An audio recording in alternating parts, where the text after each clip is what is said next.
नमस्कार, जय हिंद, जय भारत दोस्तों। आज फिर हमारे साथ एक्स रो ऑफिसर इनके सूद सर। सूद सर नमस्कार, आपका बहुत बहुत स्वागत है। नमस्कार, बहुत बहुत शुक्रिया आपका। सूद सर, ट्रंप अब 20 तारीख को शपथ ले लेंगे। उसके बाद बहुत सारे काम हैं जो वो उन्होंने करने का ही कर दिए हैं। कौन से वो काम होंगे जो अभी वो आगे चल के करने वाले हैं, और इसका भारत और बाकी देशों पर क्या फर्क पड़ेगा? देखिए, ट्रंप ने आने से पहले कुछ काम करने शुरू कर दिए। सबसे पहला काम जो ट्रंप ने किया वो था ट्रूडो को हटाना पावर से। जस्टिन ट्रूडो को हटा दिया और साथ में कहा कनाडा को यूएस की 51st स्टेट बना लीजिए। और जो दूसरा काम है, इससे इंडिया को बड़ा इंपैक्ट पड़ता है। इंडिया को बड़ा अच्छा लगता है इस चीज के ऊपर जो ट्रूडो को जिस तरीके से आया, क्योंकि वो डीप स्टेट के पार्ट थे और इंडिया को टारगेट करते थे। दूसरा जो ट्रंप ने काम किया, उन्होंने कहा मैं पनामा कनाल को अपने कंट्री के अंदर मैं ले लूंगा। वो अपनी कंट्री का इकोनॉमिक इंटरेस्ट देख रहे हैं, हमें इस चीज से कोई फर्क नहीं पड़ता। ट्रंप जो करें, कुछ भी करें, लेकिन वो अपनी कंट्री को मजबूत करें, बड़ी अच्छी बात है। तीसरा काम किया कि मैं ग्रीनलैंड को ले लूंगा। ग्रीनलैंड के अंदर जो 80% जो एरिया है वो वहां पे आइस है। यूएस की वहां पे एक बेस भी है। और अगर हम पनामा कनाल की बात करें तो उसको यूएस ने बनाया था साल 1900 के अंदर, बाद में दे दी थी, 1979 में शायद दे दी थी। लेकिन ग्रीनलैंड की बात करें, ग्रीनलैंड का जो पॉपुलेशन है वो 47,000 की है सिर्फ। और ट्रंप ने कहा कि मैं इसको खरीदना चाहता हूं। और ये पहली बार नहीं है कि यूएस ने बाकी कंट्री को खरीदा नहीं। अलास्का को उसने रशिया से खरीदा था। 10 और कंट्री को अपनी कंट्री के अंदर मिला करके उन्होंने पार्ट ऑफ यूएस बना दिया था। वो भी उनका इंटरनल अफेयर है, हमें उससे कोई प्रॉब्लम नहीं है।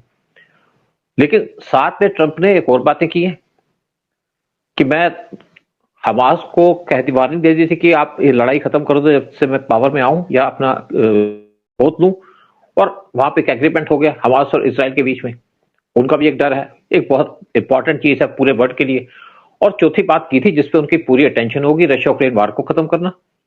उसके ऊपर भी काम चल रहा है। और मुझे लगता है कि बहुत जल्दी रशिया यूक्रेन वार भी खत्म हो जाएगा, क्योंकि यूक्रेन का वार तब तक चलेगा जब तक उसको फंड मिलते रहेंगे। जेलेंस्की एक जोकर था जिसको पावर में बिठा दिया डीप स्टेट के द्वारा, ताकि रशिया को डिस्टर्ब किया जाए। अब ट्रंप उस काम को भी खत्म कर रहे हैं। तो ये एक बहुत इंपॉर्टेंट इंटरनेशनल चीज है जिसपे पूरे वर्ल्ड को इंपैक्ट पड़ेगा। यानी कि इसी वजह से पेट्रोल महंगा हो गया तो वो भी सस्ता हो जाएगा। और पूरे वर्ल्ड के अंदर जो डिस्ट्रीब्यूशन चल रहा था खाने की चीजों का, वीट का, उसकी सप्लाई नॉर्मल हो जाएगी। इससे पूरे वर्ल्ड को फर्क पड़ेगा, इंडिया भी फर्क पड़ेगा।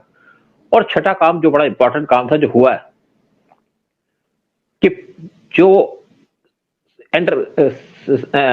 एंडरसन थे जिन्होंने अडानी को टारगेट किया था, उन्होंने कंपनी को डिसॉल्व कर दिया। यानी कि एक इंडिया के खिलाफ काम किया जा रहा था जो 2017 से, उस काम का खात्मा हो गया। और हिंडरसन हिंडरसन जो है, और हिंडरसन के कंपनी को बंद करने का मतलब है कि अब इंडिया पे टारगेट नहीं किया जाएगा। यानी कि डीप स्टेट का पार्ट थे हिंडरसन और बड़े क्लोज थे जॉर्ज सोरोस के। तो इसका मतलब जोरोस पे भी नकेल कसी जाएगी। तो एक ये बहुत इंपॉर्टेंट चीज हुई है इंडिया के लिए। हम तो इंडिया के इंटरेस्ट की मेन बात करेंगे कि हिंडनबर्ग को बंद कर दिया। और ये नहीं है कि हिंडनबर्ग उसको डर लगा कि अब ट्रंप आ गया, इंडिया पे बेस केस कर सकता है मेरे पे, और साथ में यूएस भी केस कर सकता है। तो उसने कहा काम को बंद करो और भाग जाओ। लेकिन बचेंगे तो है नहीं, क्योंकि ट्रंप की आदत है खोद खोद के किसी को निकालना, यानी कि गड़े मुर्दों को निकालने की उनकी पुरानी आदत है। तो हिंडनबर्ग पे एक्शन लिया जाएगा, एक बहुत बड़ी बात है। और जो दूसरी कुछ बातें सोची जा रही हैं या की जा रही हैं कि क्या बांग्लादेश या क्या काम करेंगे ट्रंप, जो मुझे लगता है कि एक बहुत इंपॉर्टेंट काम करेंगे ट्रंप, वो होगा बांग्लादेश के मोहम्मद यूनुस को सबक सिखाना, पावर से हटाना। और ये उनके लिए चुटकी का काम है, क्योंकि बांग्लादेश के अंदर तो वैसी बड़ी डिस्टर्बेंस चल रही है। जिहादी ने अपने सिर उठाए हुए हैं इंडिया को टारगेट करने के लिए। लेकिन बांग्लादेश की जो पहली प्राइम मिनिस्टर थी खलीदा जिया, वो बांग्लादेश छोड़ करके बाहर चली गई है। उससे नाराज है क्योंकि मोहम्मद यूनुस वहां पे पावर में रहना चाहते हैं। और वैसे उन्होंने कह दिया कि मैं जो इलेक्शन कराऊंगा 2026 में कराऊंगा। और खलीदा जिया कहती है कि इलेक्शन 2025 में होने चाहिए, अगस्त तक। और दूसरी तरफ जो शेख हसीना है वो भी उनसे नाराज है, उनको तो टारगेट किया ही जा रहा है, और इंडिया उनसे नाराज है। तो मुझे लगता है कि जो पहला काम होगा जो इंडिया के मेन इंटरेस्ट का होगा कि बांग्लादेश से मोहम्मद यूनुस को पावर से हटा दिया जाएगा और बहुत जल्दी शेख हसीना वहां पावर में बैठेगी। इससे इंडिया और यूएस की दोस्ती भी मजबूत होगी। और साथ में जो छोटे मोटे डिफरेंस चल रहे हैं इस टाइम पे ट्रंप के दिमाग में, मोदी के चक्कर को लेकर के, वो बहुत जल्दी रिजॉल्व हो जाएंगे। क्योंकि ट्रंप को गुस्सा बहुत आता है। तो एक ये बड़ा इंपॉर्टेंट चीज होगा। और एक बहुत बड़ा काम होगा जॉर्ज सोरोस का, साथ में डीप स्टेट का। डीप स्टेट ने अपना काम वैसे ही बंद करना शुरू कर दिया, और इंडिया के अंदर भी कुछ पार्ट है डीप स्टेट के, उन पे टारगेट किया जाएगा।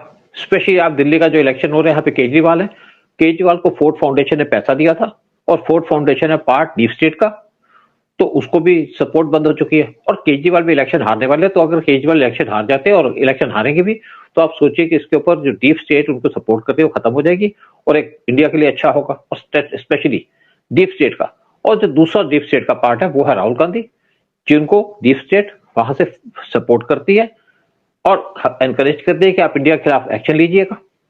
जैसे अडानी को टारगेट करना, वो काम था डीप स्टेट का, क्योंकि डीप स्टेट ये नहीं चाहती कि इंडिया स्ट्रांग बने, इसी अडानी क्योंकि बहुत से काम कर रहे हैं इंडिया के इंटरेस्ट के। जैसे फॉरेन के अंदर जो बहुत से पोर्ट्स हैं उनको डेवलप कर रहे हैं, जहां से इंडिया के ट्रेड और बिजनेस की बात हो रही है। यूएई का पोर्ट, सऊदी का पोर्ट, इजराइल का पोर्ट, ग्रीस का पोर्ट, क्योंकि एक ट्रेड रूट बनना है। इंडिया से लेकर सामान जाएगा यूएई पे, गल्फ के अंदर, सऊदी से जाएगा, यूएई से जाएगा सऊदी, सऊदी से जाएगा इजराइल का हैफा पोर्ट, वहां से जाएगा ग्रीस के पोर्ट पे, और वहां से यूरोप। और ये जो सारा का सारा रूट बन रहा है, चाइना को काउंटर करने के लिए बन रहा है। और इसलिए ये जो डीप स्टेट का एजेंडा है वो भी खत्म हो जाएगा। और डीप स्टेट का एक और काम था, यानी कि गल्फ को डिस्टर्ब करना, ताकि जो बिजनेस की बात हो रही थी इंडिया और पूरे यूरोप के साथ कनेक्ट करके, वो खत्म हो जाए, और वो डिस्टर्ब भी हो गई। लेकिन अब जब ट्रंप के आने के बाद हमास ने सरेंडर करना शुरू कर दिया है, तो ये काम भी सॉर्ट आउट हो जाएगा। यानी कि जो हमारा नया रूट बनेगा यूरोप को सामान सप्लाई करने का, या वहां से बिजनेस करने का, वो खुल जाएगा। और मेन काम उससे होगा कि चाइना को काउंटर करना। और दूसरी तरफ जो उनका एक और काम होगा वो है चाइना को टारगेट करना और चाइना को कमजोर बनाना। इससे इंडिया को हेल्प मिलेगी, क्योंकि चाइना कहता है कि यूएस मेरा एनिमी नंबर 1 है, और इंडिया कहता है कि चाइना मेरा एनिमी नंबर 1 है, तो हमारे यूएस और इंडिया के दोनों के इंटरेस्ट भी मिलते हैं। तो ये जो सारे काम है ट्रंप के काम टाइम में किए जाएंगे। यानी कि अगर इंडिया का इंटरेस्ट देखें, इंडिया के अंदर की बात देखें, तो केजरीवाल इलेक्शन हारने वाले हैं दिल्ली के अंदर, और राहुल गांधी जो यहाँ पे शोर मचा रहे थे। देखिए इंडिया ने जब 36 रफाल लिए, तब राहुल गांधी ने कितना शोर मचाया, यहाँ पे कमीशन ले ली, यहाँ पे ये ले लिया, क्योंकि इनको जो काम दिया गया था वो दिया गया था यूएस की डीप स्टेट के द्वारा, क्योंकि वो नहीं चाहती थी कि इंडिया फ्रांस से प्लेन खरीदे। उस टाइम पे जो डीप स्टेट थी उनका इंटरेस्ट था कि इंडिया यूएस से प्लेन खरीदे, और इंडिया यूएस से प्लेन खरीदेगा नहीं, क्योंकि हमें जो हमारे पास तो रशियन प्लेन, और दोबारा पास हमारे प्लेन जो है मिराज के प्लेन, वो हमारे पास फ्रेंच प्लेन है, तो इंडिया को जो सूट करेगा वही करेगा। तो मुझे लगता है कि ये सारे काम किए जाएंगे ट्रंप के द्वारा।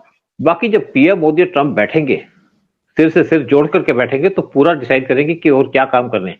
क्योंकि पीएम मोदी का विजन बहुत बड़ा है, बहुत लंबा सोचते हैं, बहुत दूर की सोचते हैं। और ट्रंप जो काम करते हैं वो कहते हैं वो करते जरूर हैं। तो जैसे हिंदुओं पे अटैक किए जा रहे हैं वो बंद हो जाएंगे बांग्लादेश के अंदर, और यहाँ पे जब मोहम्मद यूनुस की गवर्नमेंट गिरेगी और यहाँ पे शेख हसीना इंस्टॉल की जाएगी, क्योंकि ट्रंप चाहते हैं कि कंट्रीज के अंदर डेमोक्रेसी हो। इस टाइम पे बांग्लादेश के अंदर डेमोक्रेसी नहीं है, और डेमोक्रेटिक इलेक्टेड जो लीडर है शेख हसीना, वो इंडिया के अंदर बैठी है। तो बहुत जल्दी शेख हसीना जाएगी बांग्लादेश के अंदर, और इंडिया के अंदर पीस भी होगी, क्योंकि इंडिया को जिस टाइम पे डिस्टर्बेंस की बात की जा रही है वो की जा रही है इंडिया के नॉर्थ ईस्ट में बांग्लादेश के थ्रू। और एक और काम वो होगा पाकिस्तान का। पाकिस्तान का क्या हाल होगा कह नहीं सकते, क्योंकि एक तो पाकिस्तान के न्यूक्लियर वेपन्स इस टाइम पे टीटीपी खींचने के चक्कर में 18 पाकिस्तान के न्यूक्लियर साइंटिस्ट उनको टीटीपी ने किडनैप कर लिया, और इसकी वजह से पूरे वर्ल्ड में हरकंप बचा हुआ है कि क्या टीटीपी पाकिस्तान के न्यूक्लियर वेपन्स को कंट्रोल कर लेगी। वैसे भी पूरा वर्ल्ड को डिस्टर्बेंस है कि पाकिस्तान के न्यूक्लियर वेपन्स अनसेफ हैं, और ये बात की थी जो बाइडन ने कि Pakistan is the most unsafe country, the most dangerous country in the world.